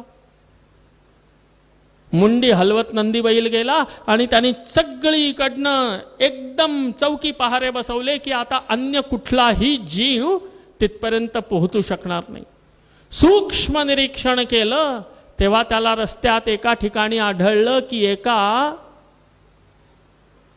पोपटाचं एक अंड पडून फुटलेलं आहे आणि त्यातला द्रव सगळीकडे वाहिलेला आहे. त्याने विचार केला की अहो हे अंड तर फुटलं आणि त्यातला द्रवही सगळीकडे वाहून झाला, त्यामुळे त्या फुटक्या अंड्यामध्ये जीव असतो का? नाही. त्यामुळे ह्याच्यामध्ये जीव नाही असं बघून नंदी पुढे गेले आणि इकडे शंकरांनी पार्वती महारानींना कथा ऐकवायला सुरुवात केली. आता कथा पुढे पुढे पुढे चालायला लागली. पार्वतींना सांगितलं होतं की बघ पार्वती, कथा ऐकताना झोप ही येतेच. येते की नाही येते? येते. किती चांगली सांगा, किती फुलवून सांगा, कितीही कशीही सांगा, कथा ऐकताना डुलकी लागते. आणि हिंदीमध्ये एक कहावत आहे, जो सोया वो खोया. तू जेवढी झोप काढशील, जेवढी तुला डुलकी लागेल, तेवढा कथा भाग तुझा सुटेल. आणि परत परत कथा नाही सांगणार बरं, एकदाच सांगेन. आणि त्यामुळे हे पार्वती जागी राहा आणि तू जागी आहेस हे मला कळावं, याच्यासाठी मध्ये मध्ये हुंकारी भरत राहा, जेणेकरून मला कळेल की तू जागी आहेस आणि कथा ऐकतीयस. ठीक, कथा सुरू झाली. अद्वितीय कथा. साक्षात ज्ञानस्वरूप शंकरांच्या तोंडून डायरेक्ट पार्वती देवींना ऐकण्याचं सौभाग्य मिळालेलं आहे. पार्वती देवी अत्यानंदामध्ये आहेत. कथा श्रवण चालू आहे. कथा चलता चलता चलता पुढे गेली. 11 स्कंद आला आणि जेव्हा ज्ञान मार्गाचं निरूपण सुरू झालं, थोडंसं बोजड वाटायला लागलं, तेव्हा पार्वतींना डुलकी आली. पण त्यावेळेपर्यंत काय झालं? त्या अमरकथेच्या प्रभावाने झाडावरनं पडलेल्या पोपटाच्या विगलित अंड्यामध्ये सुद्धा प्राणांचा संचार झाला आणि शुकदेव प्रकट झाले. बोले शुकदेव महाराज की जय. आणि ते पोपटाचं छोटंसं पिल्लू शावक ते शुकदेव फर्र करून उडले आणि ज्या वृक्षाच्या खाली हे कथाश्रवण चालू होतं त्या ठिकाणी जाऊन बसले. तो वृक्षही पत्ते असलेला नव्हता, तो केवळ बुंधा होता, ज्याला उर्वारुक असं म्हटलं जातं. त्र्यंबकम यजामहे हा महामृत्युंजय मंत्र आहे की नाही, त्याच्यामध्ये शब्द येतो. काय येतो? उर्वारुकमिव बंधनात. तर उर्वारुक म्हणजे काय? झाडाचा असा बुंधा ज्याला फांद्याही नाहीत, पानही नाहीत, फुलही नाहीत आणि फळही नाहीत, केवळ बुंधा झाडाचा. आणि तो स्वतः वाळलेला, जिवंत नाही त्याच्यामध्ये, वाळलेला, सुकलेला. तो उर्वारुक त्याला टेकून बसलेत, त्याच्यावरती शुकदेव येऊन बसले. इकडे पार्वतीची कथा ऐकतायत, शिवशंकर स्वतः कथा रंगात येऊन सांगतायत आणि सांगता सांगता पार्वतींना डुलकी लागली. मनुष्याच्या आवाजाची हुबेहूब नक्कल करण्यात जन्मतः प्रवीण असलेल्या त्या पोपटाच्या पिल्लांनी पार्वतींच्या त्या हुंकाराची नक्कल करायला सुरुवात केली. आणि इकडे पार्वतींना डुलकी लागली आणि त्यांच्या जागी हुंकारी कोण भरायला लागलं? शुकदेव हुंकार भरायला लागले. आणि बस कथेचा अखंड प्रवाह चालू राहिला. आणि काही वेळानी बाई कथेमध्ये येणारी झोप कशी असते? डुलकी असते. काही घोरायला तर लागत नाही माणूस.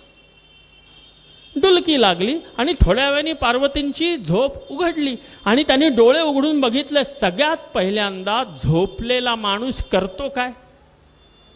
जागा झाल्या झाल्या इकडं तिकडं बघतो, कोणी कोणी बघितलं मला झोपलेलं. तर तिथं दुसरं कोणी नव्हतं. पण पार्वतींच्या मनामध्ये फार मोठं संकट होतं की कधी यांना तर नाही कळलं मी झोपले होते म्हणून. कारण शिवजींचा स्वभाव कसा? वळलं तर सूत, नाही तर भूत. अरे चिडले तर कथाच बंद करून देतील. पण बघितलं कथा अव्याहत चालू आहे, बघून हायसं वाटलं. पुन्हा कथा ऐकायला लागल्या. कथाश्रवण पूर्ण झालं. तल्लीनतेनी पार्वतींच्याही नेत्रातनं त्या दिव्य कथेच्या श्रवणाने आनंदाने अश्रुपात झाला. शंकरांची ही समाधी उतरली. पार्वतींनी चरणी वंदन केलं. शंकरांनी विचारलं, बस आता झालीस प्रसन्न? पार्वतींनी गुणगान केलं की माझ्या शतजन्माच्या पुण्याचं फळ आज मला मिळालं. साक्षात तुमच्या तोंडून मला अमरकथेचं श्रवण प्राप्त झालं. आणि असे सगळी गोडी गुलाबीनी बात चालली होती. आणि त्याच वेळेला पार्वतींनी हात जोडले आणि म्हणाले की महाराज, एक शंका मनामध्ये आहे. शंकरांनी बघितलं महिलांची विशेषता. काहीही कितीही कुठलाही विषय कितीही स्पष्ट करून सांगा, पण शंका नाही अशी बाई मिळत नाही. काही ना काही शंका मनामध्ये असतेच.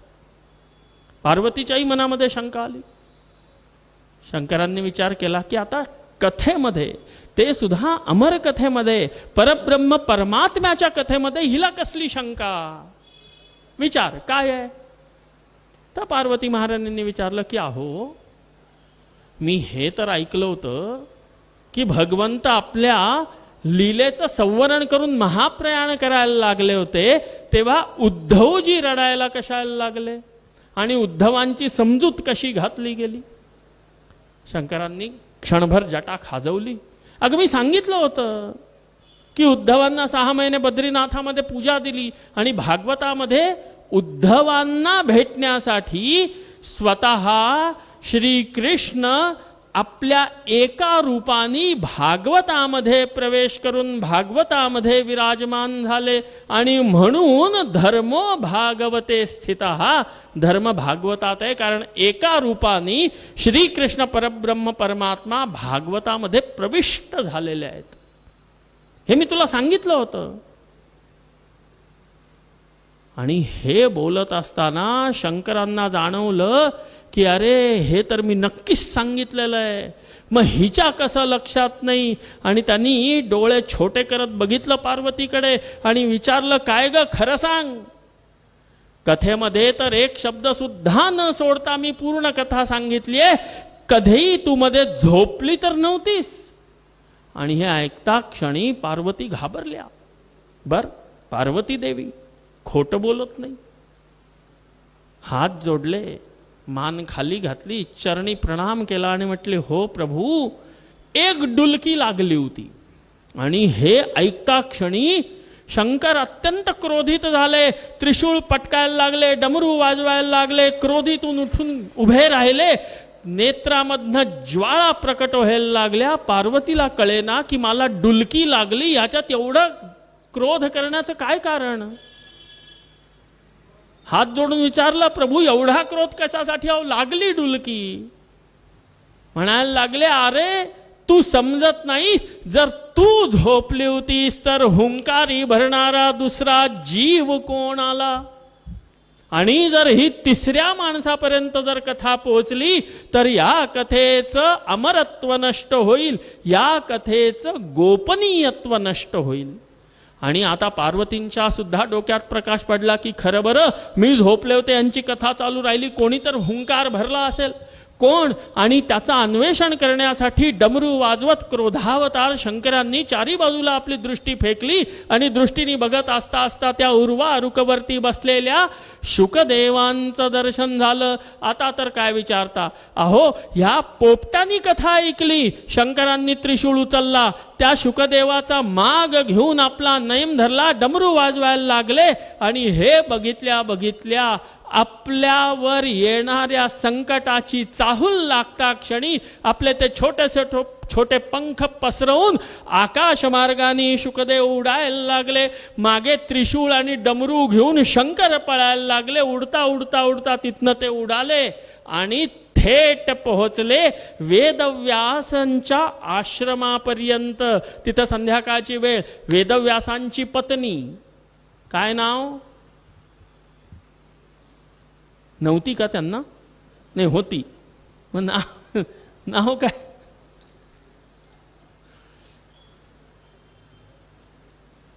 वेदव्यासांची पत्नी, नाव नाही लक्षात कोणाला? क्या हो पंडितजी?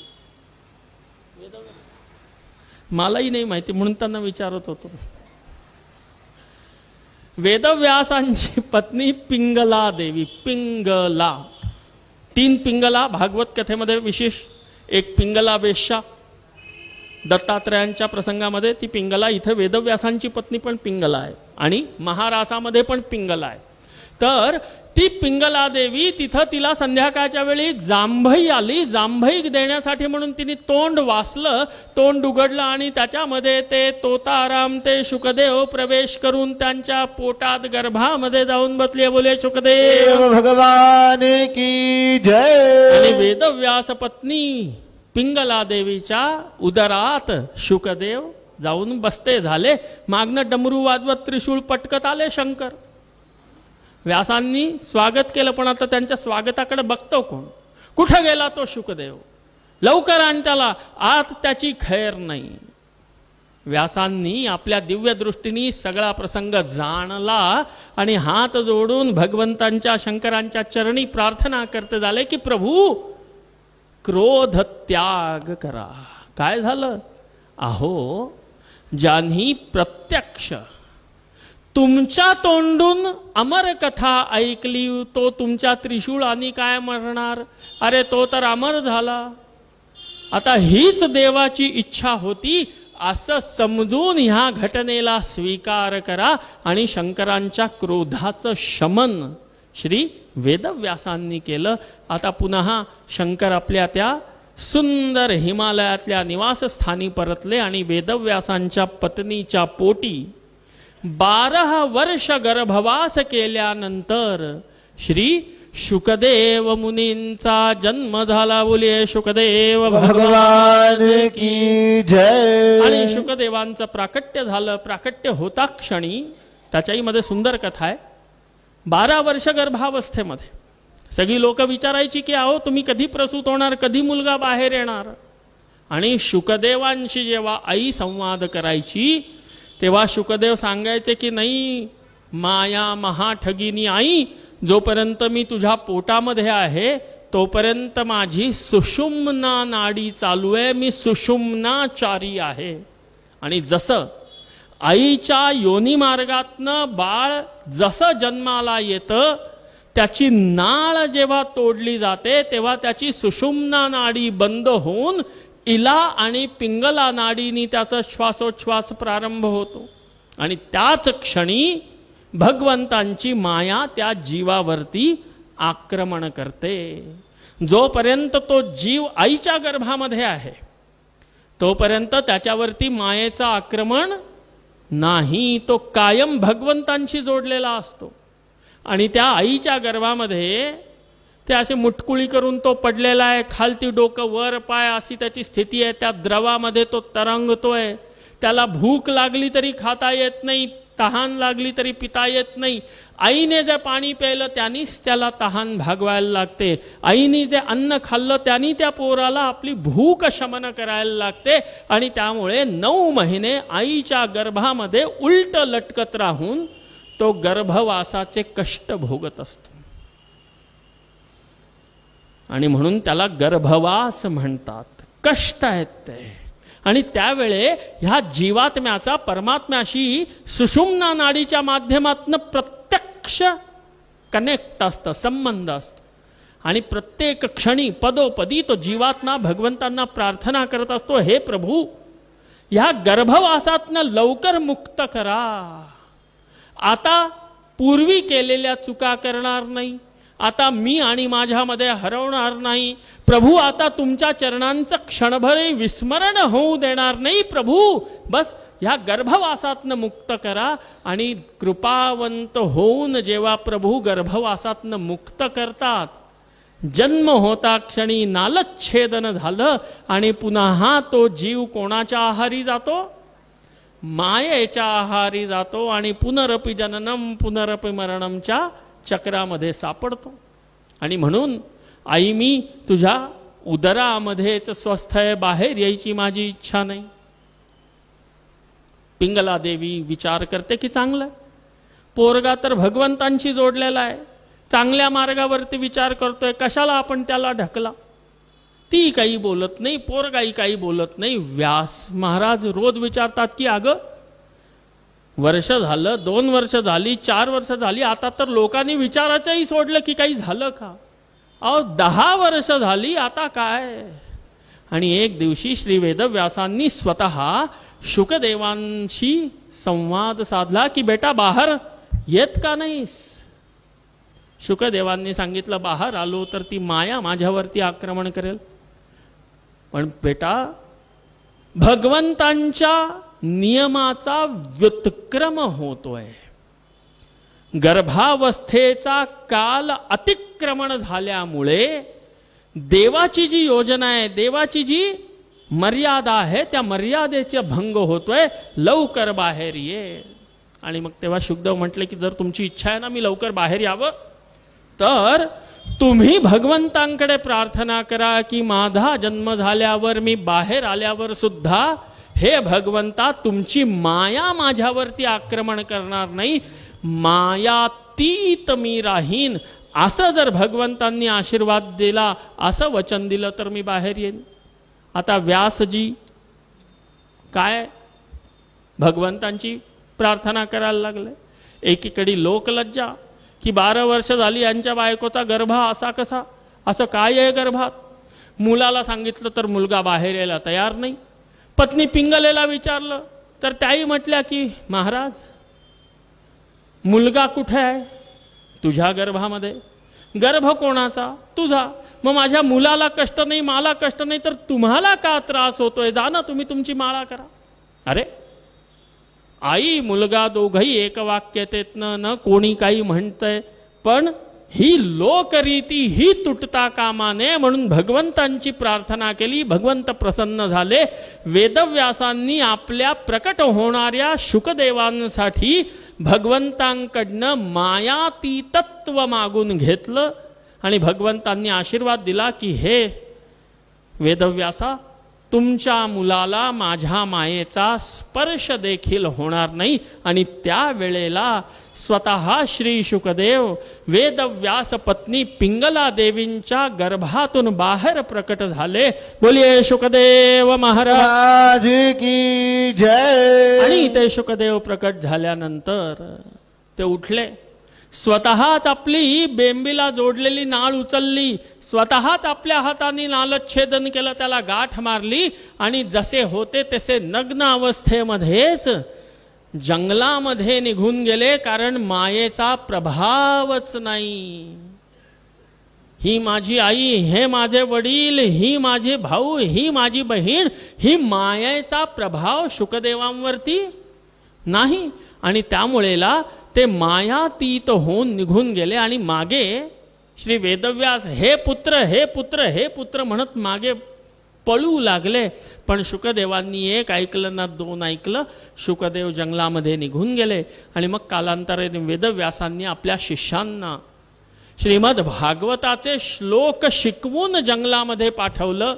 त्या शिष्यांनी भागवताच्या श्लोकांचं जंगलामध्ये गान केलं. अहो बकीयम स्तनकालकूटम, ह्या श्लोकाचं गान शुकदेवांच्या कानी पडलं आणि भगवंतांची अशी दिव्य स्तुती त्यांना पुन्हा आकर्षित करून घेत त्यांना पुन्हा आश्रमापर्यंत घेऊन आले. स्वतः श्री शुकदेवांना वेदव्यास भगवंतांनी भागवताचा उपदेश केला आणि ते भागवत शुकदेव महाराज पुढे गंगेच्या किनारी राजा परीक्षितांना श्रवण करवणार आहेत. कारण कौरव पांडवांचं युद्ध झालं. पांडव स्वर्ग काय स्वर्गी प्रस्थान करते झाले. सशरीर स्वर्गाला गेले पांडव. आणि त्यांच्यानंतर कोण राजा झाला. महाराज परीक्षित राजा झाले. परीक्षित कोण. अभिमन्यू आणि उत्तरेचा मुलगा. उत्तरेच्या पोटात होता. पांडवांची सगळी मुलं नष्ट झाली, पांडवांची सगळी नातवंड नष्ट झाली. फक्त 5 पांडव आहेत. आता पांडवांचा वंश खंडित होणार. कारण जेव्हा शेवटी युद्धामध्ये अश्वत्थामा आणि अर्जुनाचं युद्ध झालं तेव्हा अश्वत्थामाने ब्रह्मास्त्र चालवलं. अर्जुनाने ब्रह्मास्त्र चालवून ते निष्प्रभ करायचा प्रयत्न केला. तेव्हा ते ब्रह्मास्त्र अश्वत्थाम्यानी उत्तराच्या पोटातल्या बाळाला नष्ट करण्यासाठी वळवलं. उभे असलेले श्रीकृष्ण परब्रह्मांना ते जाणवलं.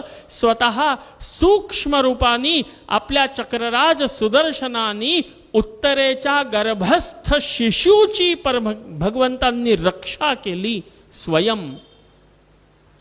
समंतात परमात्मेन परिरक्षितः इति कृत्वा स्वतः संपूर्ण ब्रह्मांडामध्ये आपल्या चक्रराज सुदर्शनानी भगवंतांनी रक्षा केल्यामुळे उत्तरेच्या मुलाचा जन्म झाल्यावर नाव ठेवलं गेलं परीक्षित.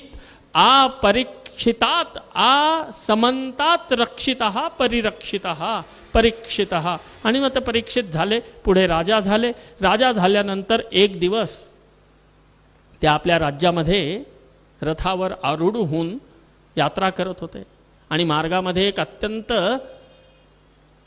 दुर्दैवी दृश्य त्यांना दिसलं. एक कसाई एका बैलाला आणि एका गाईला दावायला बांधून घेऊन चाललाय. बैल 3 पाय तुटलेला आहे, एका पायावरती जसा तसा लंगडत चाललाय. तो कसाई हातातल्या चापकानी त्यांना फटकारे लगावत जातोय. तो बैल घाबरून थरथरतोय, मध्ये मध्ये मुततोय, मध्ये शेण करतोय. आणि ती गाय अत्यंत दीन होऊन त्या कसायाच्या दावणीला बांधली गेलेली आहे. हे बघून महाराज परीक्षितांचं रक्त उसळलं की अरे, माझ्या राज्यामध्ये गायीवरती अत्याचार, खबरदार. असं म्हणून रथ थांबवला, उडी मारून तलवार काढून निघाले. त्या कसायाचं मुंडकं उडणार तेवढ्यात तो कसाई यांच्या चरणी पडता झाला. प्रार्थना केली की मीही तुमच्या राज्याचा निवासी आहे, माझ्यावर कृपा करा, मला राहायला जागा द्या. कारण तो कसाई दुसरा तिसरा कोणी नाही. तो कसाई कोण आहे? स्वतः कलियुग आहे. कृष्ण महाप्रभू द्वापर युगाच्या अंतिम क्षणी प्रयाण करून पुन्हा गोलोकात गेलेले आहेत. आता कलियुगाचं आगमन झालेलं आहे. कली स्वतः कसायाच्या रूपाने आलेला आहे आणि महाराज परीक्षितांनी त्याला शासन करत कलीला राहण्यासाठी 4 जागा निश्चित केल्या की हे कली या 4 जागांमध्ये, या 4 खोल्यात राहायचं, तू बाहेर दिसता कामा नये. पहिलं वधस्थान, जिथे निरपराध पशुपक्ष्यांना आपल्या जिभेचे चोचले पुरवण्यासाठी मारलं जातं, त्या वधस्थानी कलीचा निवास आहे.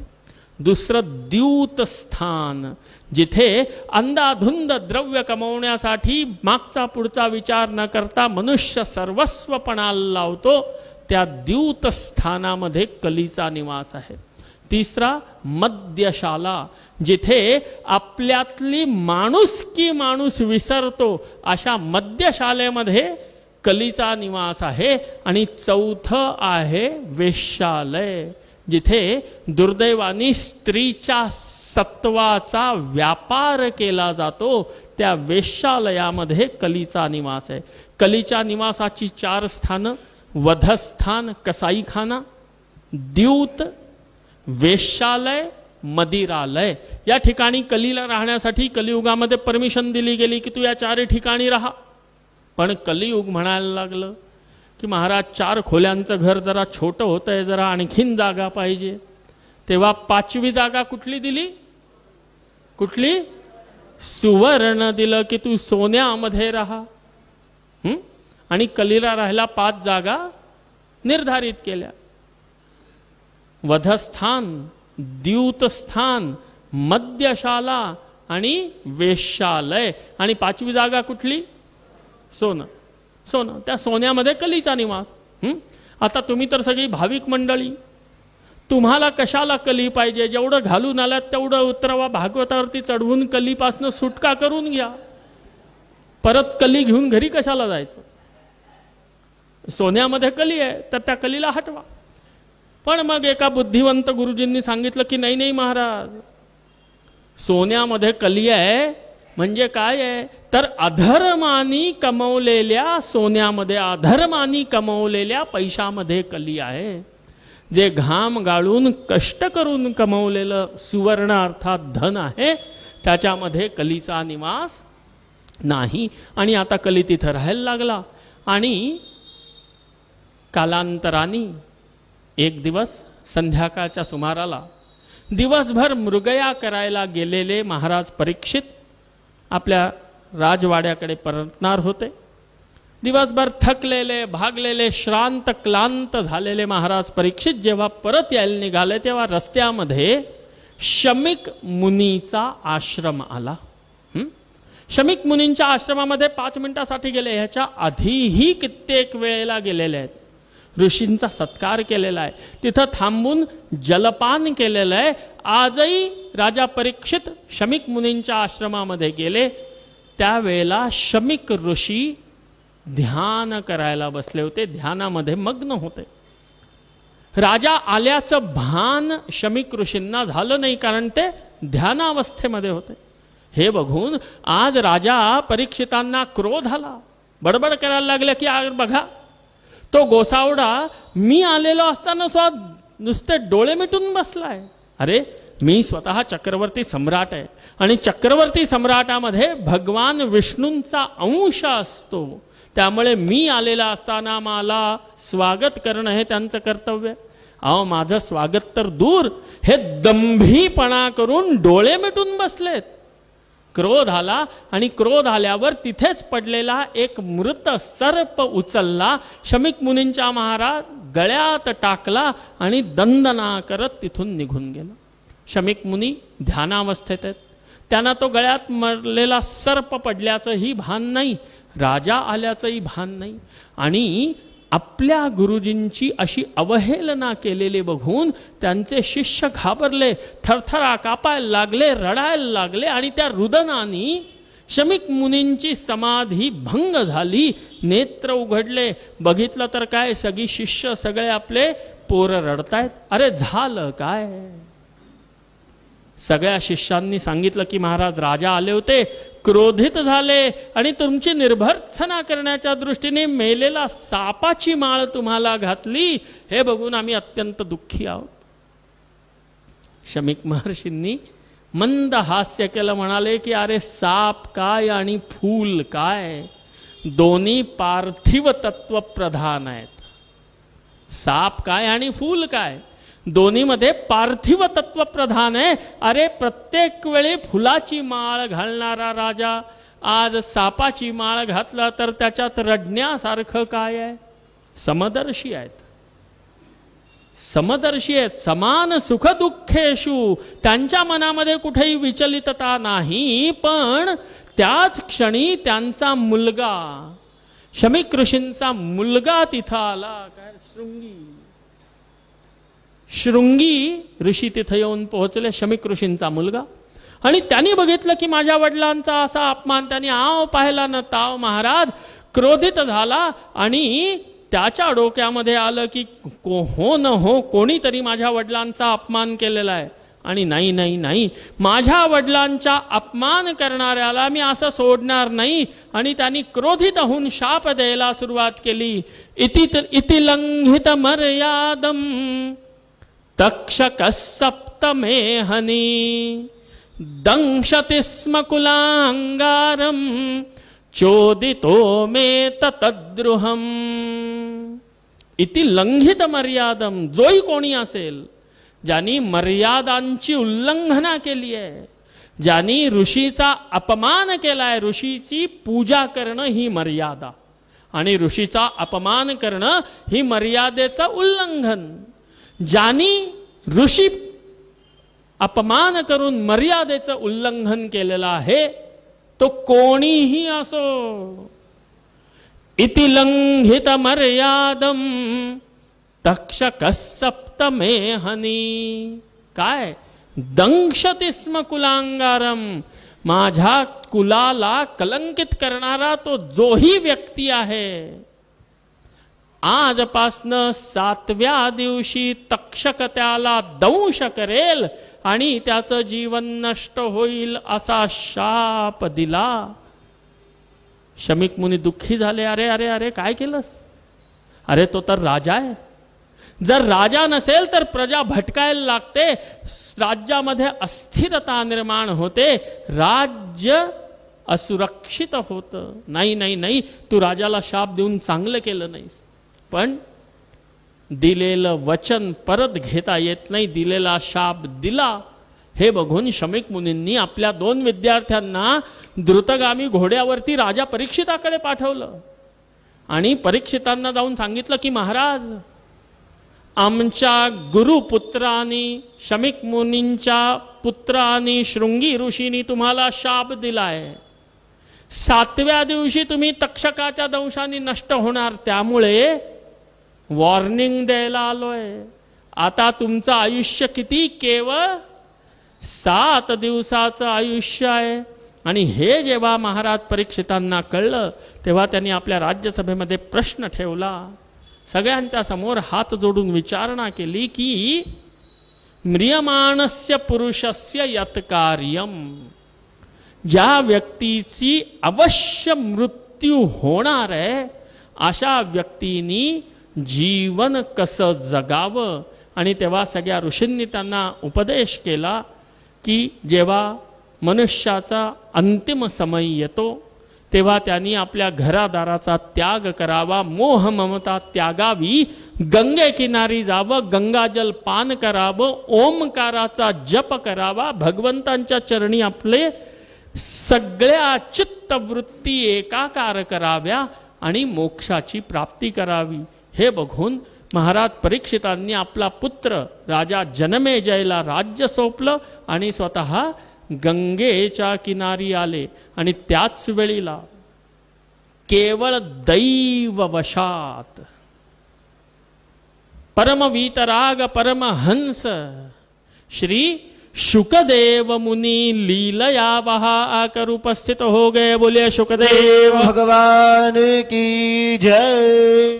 शुकदेव भगवंतांना आलेलं बघून महाराज परीक्षितांनी हात जोडले, त्यांच्या चरणी साष्टांग प्रणाम केला आणि प्रार्थना करायला लागले.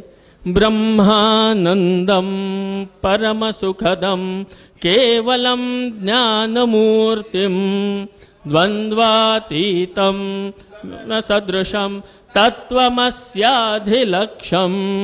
एकं चित्तं विमलमचलं सर्वधी साक्षिभूतं भावातीतं त्रिगुणरहितं सद्गुरुं तन्नमामि. बोलिए सद्गुरु भगवान की जय. आणि सद्गुरूंच्या चरणी मस्तक ठेवलं.